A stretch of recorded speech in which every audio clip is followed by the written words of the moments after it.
ಗೆಳೆಯರೇ, ನಮಗೆಲ್ಲ ಗೊತ್ತಿರುವ ಹಾಗೆ ನಮ್ಮ ದೇಹದಲ್ಲಿರುವ ಪ್ರತಿಯೊಂದು ಗ್ರಂಥಿ ಹಾಗೂ ಅಂಗಗಳು ನಮ್ಮ ಆರೋಗ್ಯದಲ್ಲಿ ಪ್ರಮುಖ ಪಾತ್ರವನ್ನು ವಹಿಸುತ್ತದೆ. ಅದರಲ್ಲೂ ಥೈರಾಯ್ಡ್ ಗ್ರಂಥಿ ಜೀವನ ಕ್ರಿಯೆಗಳಿಗೆ ಅವಶ್ಯಕವಾದ ಮತ್ತು ಅತಿ ಮುಖ್ಯವಾದ ಗ್ರಂಥಿ. ಈ ಗ್ರಂಥಿ ಸರಿಯಾಗಿ ಕೆಲಸ ಮಾಡದೆ ಹೋದರೆ ಶರೀರದಲ್ಲಿ ಮುಖ್ಯವಾದ ಭಾಗಗಳ ಮೇಲೆ ದುಷ್ಪರಿಣಾಮ ಬೀರಬಹುದು. ಒಂದು ವಿಚಿತ್ರವೇನೆಂದರೆ ಈ ಸಮಸ್ಯೆ ಇದೆ ಎಂದು ಬಹಳಷ್ಟು ಜನರಿಗೆ ಗೊತ್ತೇ ಇರುವುದಿಲ್ಲ. ಯಾವಾಗ ಥೈರಾಯ್ಡ್ಗೆ ಸಂಬಂಧಿಸಿದ ರಕ್ತ ಪರೀಕ್ಷೆ ಮಾಡಿಸುತ್ತಾರೋ ಆವಾಗಲೇ ಗೊತ್ತಾಗುವುದು ಅವರಿಗೆ ಥೈರಾಯ್ಡ್ ಇದೆ ಅಂತ. ಮತ್ತು ವೈದ್ಯರು ನಿಮ್ಮ ರಕ್ತ ಪರೀಕ್ಷೆಯನ್ನು ನೋಡಿ ನಿಮಗೆ ಥೈರಾಯ್ಡ್ ಇದ್ದರೆ ಅದಕ್ಕೆ ತಕ್ಕಂತೆ ಅವರು ಮಾತ್ರೆಗಳನ್ನು ಕೊಡುತ್ತಾರೆ. ಆದರೆ ಜನಸಾಮಾನ್ಯರಿಗೆ ಈ ಥೈರಾಯ್ಡ್ ಎಂದರೇನು, ಅದರ ಬಗ್ಗೆ ಸಂಪೂರ್ಣವಾಗಿ ಮಾಹಿತಿಯನ್ನು ಕೊಡಲು ಬಹಳಷ್ಟು ವೈದ್ಯರು ನಿರಾಕರಿಸುತ್ತಾರೆ ಎಂದರೆ ತಪ್ಪಾಗುವುದಿಲ್ಲ. ಯಾಕೆಂದರೆ ಅವರ ಬಳಿ ಸಮಯವಿಲ್ಲ.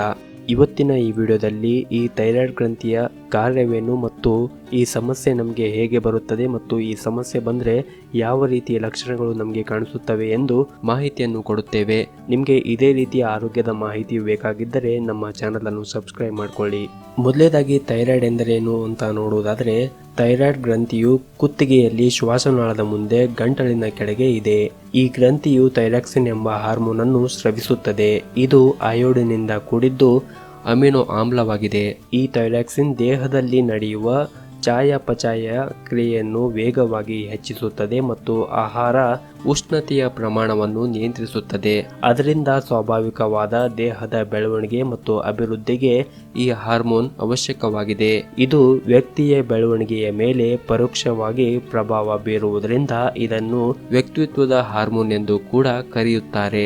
ಈ ಥೈರಾಯ್ಡ್ ಅನ್ನು ಹಲವು ರೀತಿಯಾಗಿ ವಿಂಗಡಿಸಲಾಗುತ್ತದೆ. ಮೊದಲನೇದಾಗಿ ಹೈಪೋಥೈರಾಯ್ಡ್. T2 ಮತ್ತು T4 ಹಾರ್ಮೋನ್ ಕಡಿಮೆ ಆಗುವುದರಿಂದ ಹೈಪೋಥೈರಾಯ್ಡಿಸಮ್ ಸಮಸ್ಯೆ ಉಂಟಾಗುತ್ತದೆ. ಇನ್ನು T3 ಮತ್ತು T4 ಹೆಚ್ಚಾಗುವುದರಿಂದ ಹೈಪರ್ ಥೈರಾಯ್ಡಿಸಮ್ ಉಂಟಾಗುತ್ತದೆ. ಇನ್ನು ಈ ರೋಗಕ್ಕೆ ತುತ್ತಾದರೆ ಯಾವೆಲ್ಲ ಲಕ್ಷಣಗಳು ನಮ್ಮ ದೇಹದಲ್ಲಿ ಕಾಣಿಸಿಕೊಳ್ಳುತ್ತದೆ ಎಂದರೆ, ಮೊದಲನೇದಾಗಿ ನಮ್ಮ ದೇಹದಲ್ಲಿ ಡ್ರೈ ಸ್ಕಿನ್ಗಳನ್ನು ನಾವು ಕಾಣಬಹುದು. ನಮ್ಮ ದೇಹದಲ್ಲಿ ಕೆಲವೊಂದಿಷ್ಟು ಭಾಗದಲ್ಲಿ ಕೆಂಪು ಕಲೆಗಳು ಕಾಣಿಸಿಕೊಳ್ಳುತ್ತಾ ಬರುತ್ತದೆ. ಅದು ಡ್ರೈ ಸ್ಕಿನ್ ಅಂತೆ ಇರುತ್ತದೆ ಮತ್ತು ಬಹಳಷ್ಟು ಬೆವರು ಬರುತ್ತದೆ. ಇಂಥವ್ರಿಗೆ ಒಂದಿಷ್ಟು ಬಿಸಿಯನ್ನು ಕೂಡ ತಡೆಯಲಾಗುವುದಿಲ್ಲ.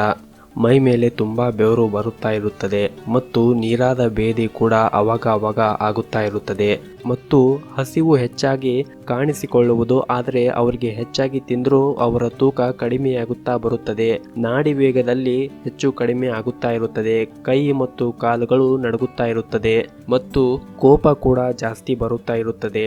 ಕೆಲವರಿಗೆ ಅಧಿಕ ತೂಕ ಹೆಚ್ಚಾಗುತ್ತದೆ, ಇನ್ನು ಕೆಲವರಿಗೆ ತೂಕ ಕಡಿಮೆ ಆಗುತ್ತದೆ. ಇದು ವ್ಯಕ್ತಿಯಿಂದ ವ್ಯಕ್ತಿಗೆ ಬದಲಾವಣೆ ಆಗುತ್ತಾ ಇರುತ್ತದೆ.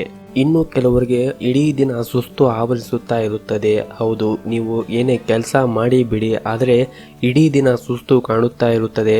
ಏನು ಕೆಲಸ ಮಾಡದೆ ನಿದ್ದೆಯನ್ನು ಮಾಡಬೇಕು ಅನಿಸ್ತಾ ಇರುತ್ತದೆ. ಕೊಂಚ ಅವಕಾಶ ಸಿಕ್ಕಿದರೂ ಕೂಡ ನಿದ್ದೆಗೆ ಜಾರೇ ಬಿಡುತ್ತೀರಿ.